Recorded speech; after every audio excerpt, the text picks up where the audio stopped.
उस दिन सुबह से आसमान में बादल छाए हुए थे और सदा की भांति मुझे उदास कर गए थे।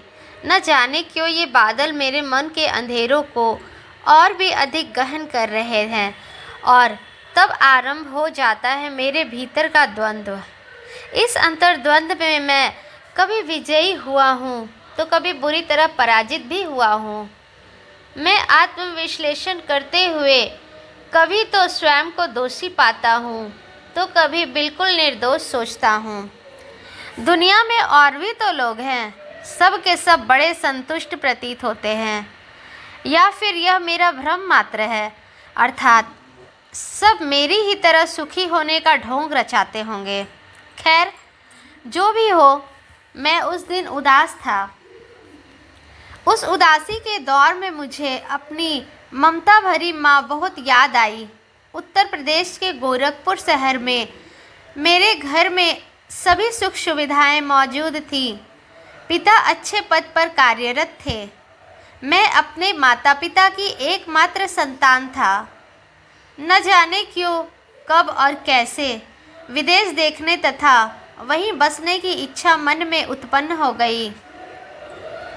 मित्रों के मुख से जब कभी अमेरिका, इंग्लैंड में बसे हुए उनके संबंधियों के बारे में सुनता तो मेरी यह इच्छा प्रबल हो उठती थी। माँ तो कभी भी नहीं चाहती थी कि मैं विदेश जाऊं, क्योंकि ले देकर उनका एकमात्र चिराग मैं ही तो था। एक दिन कॉलेज में मेरे साथ बीएससी में पढ़ने वाले मित्र सुरेश ने मुझे बताया कि उसके इंग्लैंड में बसे हुए मौसा जी का पत्र आया है। वे अपनी एकमात्र पुत्री सुकेशनी के लिए भारत के किसी पढ़े लिखे लड़के को इंग्लैंड बुलाना चाहते हैं। वहाँ और मित्र भी बैठे हुए थे। मैंने बात की बात में पूछ लिया, सुरेश, तुम्हारी बहन सुकेशनी है कैसी? सुनते ही सुरेश ठहाका लगाते हुए बोला, क्यों, तुझे शादी करेगा क्या उससे? हमारी चिंता छोड़ दीजिए, आप बात चलाइए। मैं विशेष एक फ़ोटो आपको दे देता हूँ। फ़ोटो की बात चलने पर सुरेश की माँ ने भी सुकेशनी की एक रंगीन फ़ोटो हमारे सामने रख दी। लड़की बहुत सुंदर तो नहीं थी, पर ऐसी अनाकर्षक भी नहीं थी। फिर मैंने भला कब अपने लिए अद्वितीय सुंदरी की कामना की थी? मेरे लिए तो यह साधारण सी लड़की ही विश्व सुंदरी से कम न थी, क्योंकि इसी की बदौलत तो मेरी वर्षों से सहेजी मनोकामना पूर्ण होने जा रही थी। भारत में अटक अटक कर हिंदी बोलने वाली सुकेशनी, जिसे मैं प्यार से सुकू कहने लगा था, केवल अंग्रेजी ही बोलती थी। यहाँ पर आधुनिक सुख सुविधाओं से संपन्न घर मुझे कुछ दिनों तक तो असीम सुख का एहसास दिलाता रहा। सुकू जब फराटेदार अंग्रेजी बोलती हुई मेरे कंधे पर हाथ मारते हुए बेशर्मी से हंसती तो मेरे सास ससुर मानो निहाल हो जाते।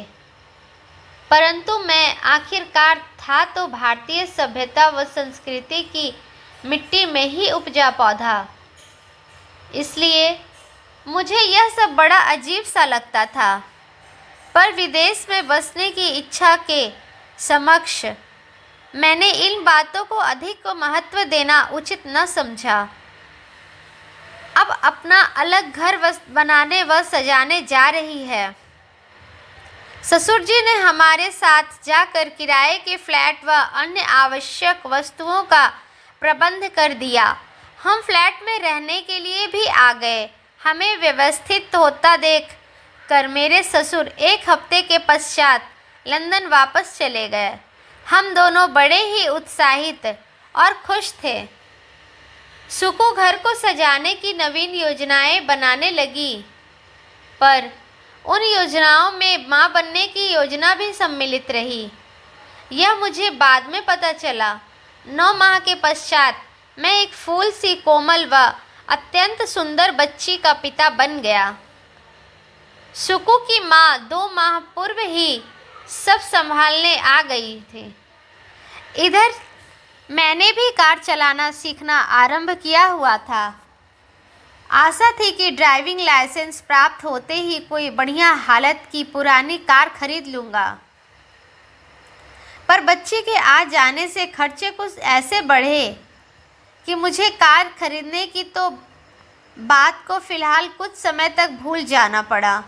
बच्ची का नाम हमने अनुप्रिया रखा था। समय अपनी गति से बीतता जा रहा था। अनुप्रिया के प्रथम जन्मदिन पर मैंने 2500 पाउंड की एक पुरानी कार खरीद ली थी।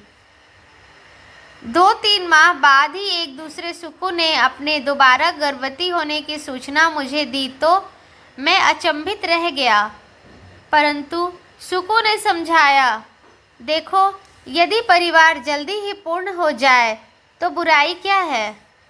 2 बच्चे हो जाएं तो मैं भी जल्दी मुक्त हो जाऊंगी, वह नौकरी कर सकूंगी। तब मैंने कहा, हमारा न कहकर केवल अपना काम कहो। बच्चों की देखभाल का उत्तरदायित्व तुम्हें बोझ लग रहा है। कार की आवश्यकता के आगे तुम बच्चों की आवश्यकताओं के महत्व को नकार रही हो। यदि ऐसा ही था तो माँ बनने का शौक क्यों पाला था। पर मेरी इन बातों को अनसुनी सी करती हुई वह ऊपर सोने के कमरे में चली गई और मैं सोचता रहा कि यह कैसी नारी है जो भौतिक साधनों के समक्ष अपने ही बच्चों की उपेक्षा कर रही है। अनन्य सिर्फ 3 माह का है, उसे माँ की आवश्यकता है। यह उसे शिशु सदन के भरोसे छोड़कर नौकरी करना चाहती है। क्या 2-3 वर्ष और प्रतीक्षा नहीं कर सकती थी? मैंने पूछा, तुम्हें कैसे पता? भाई, मैं भाभी जी व कार दोनों को ही पहचानता हूँ, वह धीरे से बोला। फिर मैंने स्वयं को सांत्वना देते हुए सोचा कि पमेला शायद पाल की पत्नी होगी, पर नहीं, मेरा यह अनुमान भी गलत निकला। मेरे उसे मित्र ने फिर बताया कि पाल अविवाहित है। अब मेरे लिए काटो तो खून नहीं वाली स्थिति हो गई। किसी पति के लिए इससे अधिक शर्मनाक बात भला क्या हो सकती है। उसे अपनी पत्नी के गलत आचरण की सूचना किसी तीसरे से मिले, वह चौंकने व स्तब्ध रह जाने वाली बारी सुकेशनी की थी। वह चकित स्वर में बोली, तुम क्यों उससे मिलना चाहते हो? इसलिए कि मेरी अपेक्षा उसके सानिध्य में तुम अधिक खुश रहती हो, और यह मैं स्वयं अपनी आँखों से देख चुका हूँ। मैंने संयत स्वर में कहा। ऐसा लगा कि उस पर किसी ने घड़ों पानी एक साथ उड़ेल दिया हो।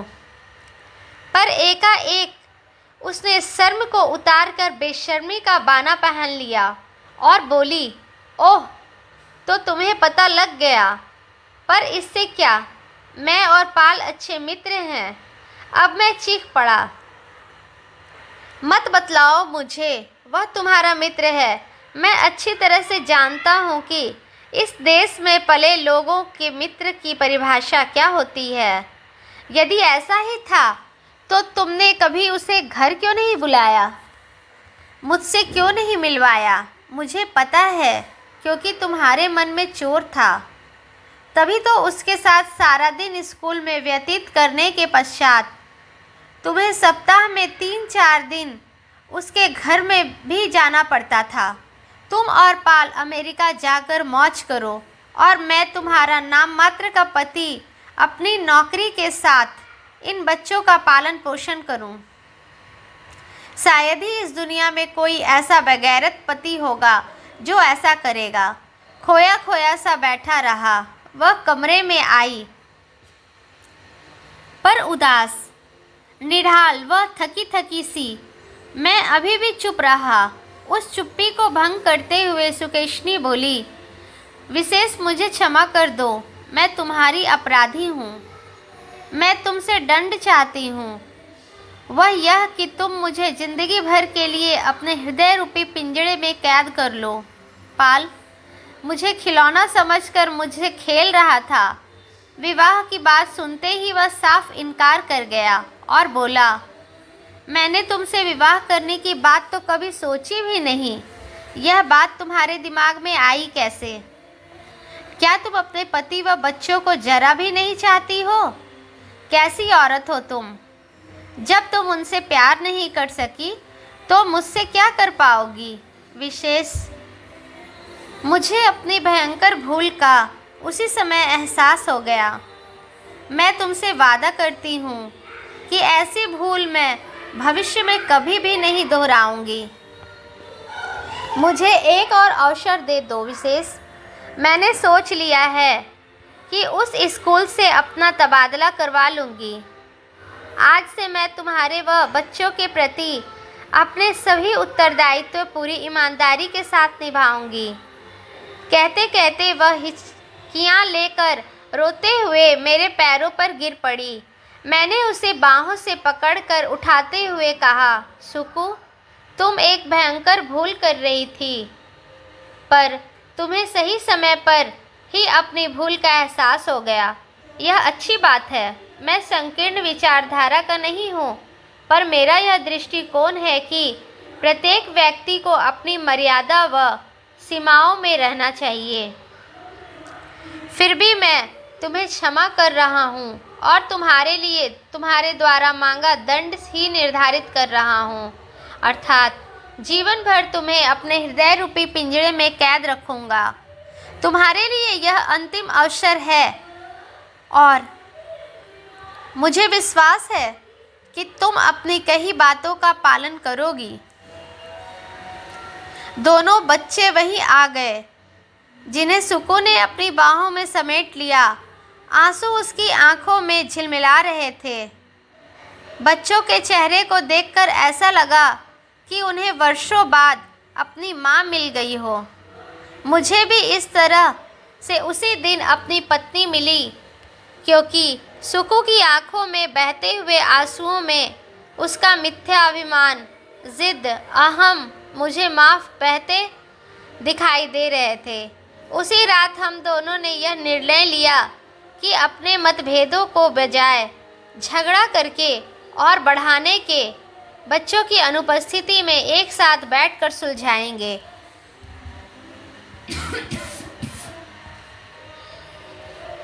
तभी सुकू ने अनुप्रिया व अनन्या का हाथ पकड़कर कहा, चलो बच्चों, तुम्हें कल स्कूल भी तो जाना है। मैंने प्रश्न सूचक दृष्टि से सुकू की ओर देखा तो वह बोली, विशेष, मैं 1 माह की छुट्टी ले लूँगी। मुझे वर्षों से बिखरा घर सहेजना है। मैं कुछ न बोल सका और मुस्कुराता रहा। दोनों बच्चे मेरे दोनों गालों पर स्नेह चिन्ह अंकित कर अपनी माँ का हाथ पकड़े खुशी खुशी सोने के कमरे में चले गए। मुझे गहन काले बादलों में रुपहली चमक दृष्टिगोचर हो रही थी, ऐसी चमक जो सूर्योदय का प्रतीक थी। दोस्तों, यदि आपको मेरी कहानी अच्छी लगती है तो प्लीज़ मेरे चैनल को सब्सक्राइब करें और मेरे चैनल को सपोर्ट करें। मैं ऐसी ही आप सबके लिए अच्छी अच्छी कहानियाँ लाती रहूँगी। Thank you.